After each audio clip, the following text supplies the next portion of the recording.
आज हम स्टार्ट करेंगे चैप्टर 3 की मिसलेनियस एक्सरसाइज नंबर 1। इन्होंने यहाँ पर एक सवाल दिया है कि जिसके अंदर एक इक्वेशन दी हुई है, ठीक है, और फाइंड करनी है। अलग अलग कंडीशन यहाँ पे दी होंगी। फाइंड करनी है x की वैल्यू जब 0.5 दी हो तो y की वैल्यू फाइंड करनी है, ठीक है। इक्वेशन यही रहेगी, y की वैल्यू फाइंड करनी होगी जब x की वैल्यू 0.5 दी हो। अब इसका आसान तरीका ये है कि इक्वेशन दी हुई है, इक्वेशन को वैसे ही लिख लेना आपने, ठीक है। x की वैल्यू -0.5 दी हुई है, ठीक है। तो जहाँ जहाँ x है, जहाँ जहाँ x है वहाँ 0.5 पुट कर दिया, ठीक है। इन दोनों को आप माइनस करेंगे, 2 माइनस 0.5 तो 1.5 हो जाएगा, ठीक है जी। अब 1.5 को हम ऐसे लिख सकते हैं कॉमन फ्रैक्शन में, ठीक है, 3/2। इसको मैं रूट में भी लिख सकता हूँ, ठीक है। ये इसको मैं रूट में लिख सकता हूँ ऐसे, ठीक है। अच्छा जी, ये 3 4 के ऊपर ही रहेगा, 1/2, 3 4 के ऊपर रहेगा और ये हो जाएगा 1/2। 1/2 को मैं ऐसे रूट बना सकता हूँ, ठीक है। अच्छा, 4 का क्यूब 64 हो गया और 64 का रूट 8 होता है, ठीक है। अब 8 को 3 से मल्टीप्लाई कराएंगे तो 4 की वैल्यू, y की वैल्यू 24 आ जाएगी, ठीक है। इसी तरीके से बहुत इजी क्वेश्चन है। नेक्स्ट क्वेश्चन भी x फाइंड करना है जब y की वैल्यू 6 दी हो, ठीक है। इक्वेशन वही रहेगी जो क्वेश्चन में आपको एक दफ़ा दे दी है इन्होंने, ठीक है। अच्छा जी, इक्वेशन वही लिख दी। y की वैल्यू यहाँ क्या दी है 6, y मैंने पुट कर दिया यहाँ पर x+2। अब y की वैल्यू यहाँ 6 है, मुझे कुछ भी करना है, x को सेपरेट करना है, x की वैल्यू फाइंड करनी है। तो x की वैल्यू फाइंड करने के लिए जब x को नीचे लाना पड़ेगा और x को नीचे लाने के लिए log लगाना पड़ेगा। अब log लगाने से पहले ये जो 3 मल्टीप्लाई हो रहा है इसको यहाँ पे डिवाइड करवा देते हैं, ठीक है। 6 डिवाइड बाई 3 इक्वल टू 2 हो जाएगा, ठीक है। अब इस x को मैं नीचे लाना चाह रहा हूँ। अब पावर को जब बेस में लेके आएंगे, नीचे लेके आएंगे, तो उसके लिए हमें log का यूज़ करना पड़ेगा, log लगाना पड़ेगा। अब यहाँ log लगाएंगे तो यहाँ भी लगाना पड़ेगा, तो यहाँ हम log to the base 2 use करते हैं, ठीक है, यहाँ पे, ताकि सेम होने की वजह से आंसर 1 आ जाए, ठीक है। इससे पहले आपने कॉन्सेप्ट समझ लेने हैं कि अगर log के साथ यहाँ पर दोनों वैल्यू सेम लिखी हो, यहाँ पर अगर 3 लिखा होता, यहाँ भी 3 होता तो आंसर 1 आता, यहाँ 4 होता, यहाँ भी 4 होता तो आंसर 1 आता, ठीक है। हमेशा दोनों वैल्यूज़ ये सेम होंगी तो आंसर 1 आएगा, ठीक है। तो मैंने खुद log के साथ यहाँ बेस 2 रखा है ताकि दोनों सेम हो जाए और आंसर 1 हो जाए। यहाँ पर log 2 रहने दिया और ये जो पावर है इसको हम यहाँ पे लिख सकते हैं, ठीक है। यहाँ क्यों log लगाया था, ताकि ये पावर नीचे आ जाए, बस, ठीक है। log टू दी बेस 2 और ये 4। अब 4 को मैं ऐसे लिख सकता हूँ 2 का स्क्वायर, ठीक है। अब log लगा हुआ है और ये 2 जो है यहाँ नीचे आ जाएगा, ठीक है। तो ये क्या बच गया, log 2 मैंने बताया कि बेस सेम, यहाँ पर अगर वैल्यू सेम है तो आंसर क्या आएगा 1। तो बिल्कुल बिल्कुल वैसे ही है, दोनों वैल्यू सेम है तो आंसर क्या आ गया 1, ठीक है। अब 2 को x के साथ मल्टीप्लाई करवा दिया, 2x, 2 2s आर 4, 4 वहाँ चला जाएगा, -4, तो ये -3 और x की वैल्यू फाइंड हो जाएगी ऐसे, ठीक है। ठीक है जी, तो फिर आगे सिंपल है, इसको बस मल्टीप्लाई करवाएंगे और उसके बाद x की वैल्यू फाइंड हो जाएगी। क्वेश्चन नंबर 2 स्क्रीन पर आपके सामने आ रहा है, जिसमें ये लिखा हुआ है कि एक इक्वेशन दी हुई है और दो चीज़ें बताई हैं कि एक दफ़ा y की वैल्यू अगर 5 पुट की जाए और x की वैल्यू 2 पुट की जाए तो कोई इक्वेशन बनेगी, ठीक है। और दूसरी कंडीशन बताई हुई है कि y की वैल्यू एक दफ़ा 29 पुट की जाए और x की वैल्यू 4 पुट की जाए। ये दो कंडीशन बताई हैं, इन कंडीशन को यूज़ करके हमने a और b की वैल्यू फाइंड करनी है, ठीक है, a और b की। अब y की जगह मैंने 5 और x की जगह 2 पुट कर दिया, ठीक है। ये 2 प्लस का माइनस हो गया और ये इक्वेशन हमारे पास 5 - 2 3 हो गया। ये इक्वेशन हमारे पास बन गई, मज़ीद नहीं सोल्व हो सकती, इसको यहाँ पर रोक देते हैं, एक इक्वेशन बन गई। दूसरी कंडीशन हम अप्लाई करते हैं, यहाँ पर तो y की जगह 5 था, दूसरी कंडीशन में y की जगह 29 है, ये क्वेश्चन में लिखा हुआ है, ठीक है, और x की जगह 4 है, ये भी क्वेश्चन में लिखा हुआ है। अब ये 2 प्लस के जाके माइनस हो गया, ठीक है। अब हम ऐसा करेंगे कि ऐसी शक्ल बन जाए, ठीक है, क्यों, ताकि इसकी जगह 3 पुट हो जाए। देखिए यहाँ पर a है ना, तो मैं 2 4 को ऐसे लिख सकता हूँ अलग अलग करके, ये b इसके साथ अलग लिख देते हैं, इसके साथ अलग लिख देते हैं। क्यों कर रहे हैं ये, क्योंकि a 2 के ऊपर b, a 2 की पावर b, ये वाली शक्ल ये रही हमारे पास। तो इसकी जगह पर मैं 3 पुट कर सकता हूँ ना।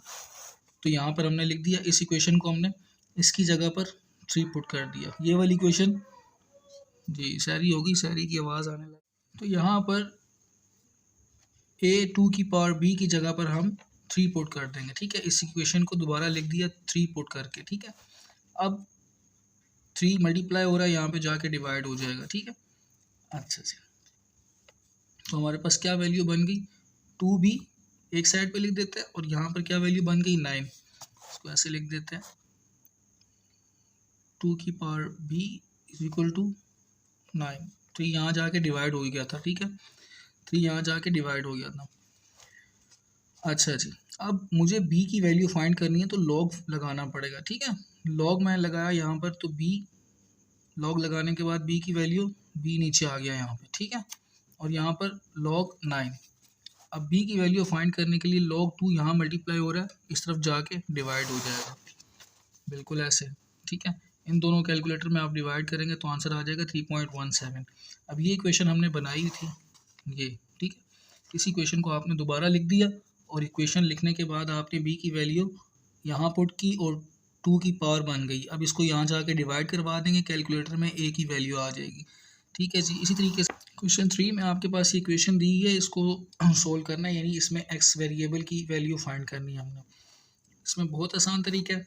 इसमें ऐसा करना है कि ये जो x है इसको नीचे लेके आना है, लेकिन नीचे लेके आने के लिए पहले इस 2 को हटाना पड़ेगा, ताकि यहाँ पर फिर log को हम अप्लाई करवा सकें, ठीक है।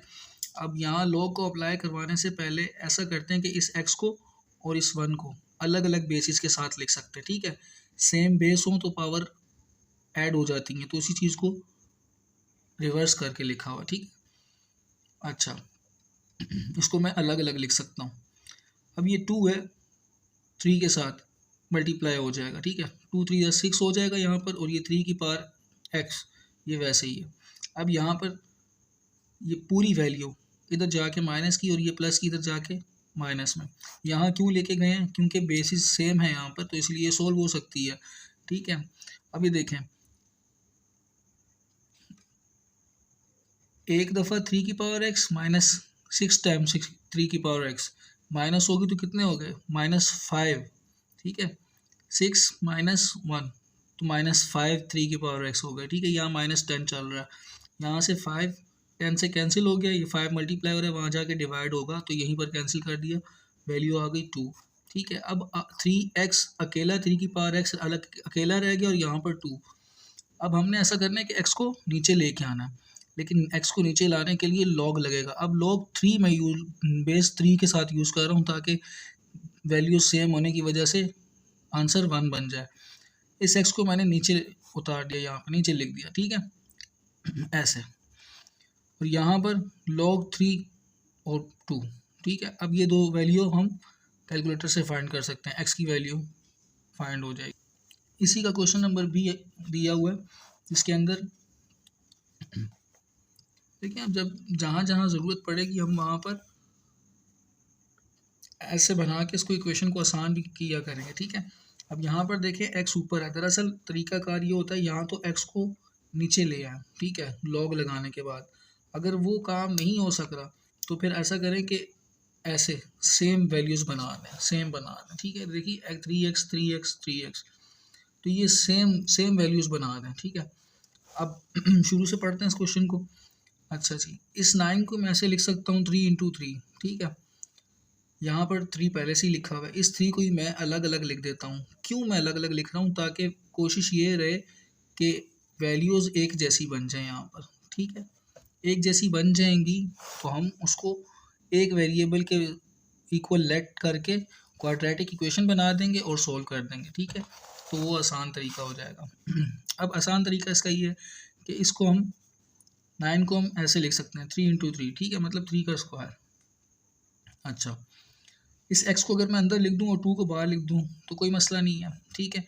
ये वैल्यूज़ वैसी चल रही हैं। यहाँ पर 3x + 2, इसको मैं अलग अलग लिख रहा हूँ, ठीक है। 3x, यहाँ पर 3x स्क्वायर।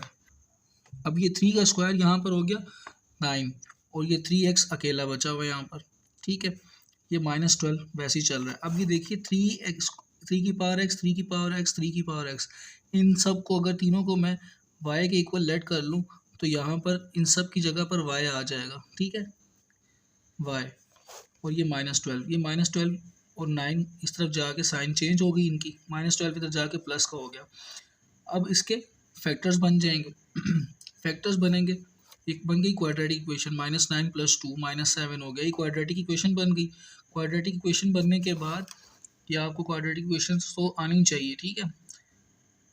क्वाड्रेटिक इक्वेशन को सोल्व करने के बाद y की वैल्यूज आ गई। अब y की वैल्यू हमने क्या थी, 3 की पावर x ना, तो y की वैल्यू जब आ गई हम दोबारा लिख देते हैं 3 की पावर x। अच्छा, यहाँ भी y की वैल्यू 3 की पावर x लिख दिया।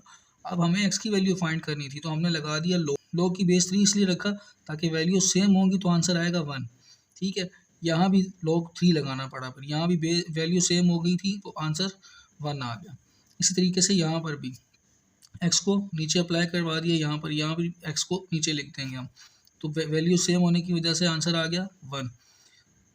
यहाँ भी log की बेस 3 अप्लाई किया हुआ है तो यहाँ पर 4 है, तो मैं इस 4 को ऐसे लिख देता हूँ 2 का स्क्वायर, और 2 को मैं इधर साइड पे अप्लाई करवा देता हूँ। अगर हम डायरेक्ट भी log 4 टू द बेस 3 करेंगे तो आंसर यही आएगा कैलकुलेटर में, ठीक है जी। x की वैल्यू दोनों यही फाइंड हो गई।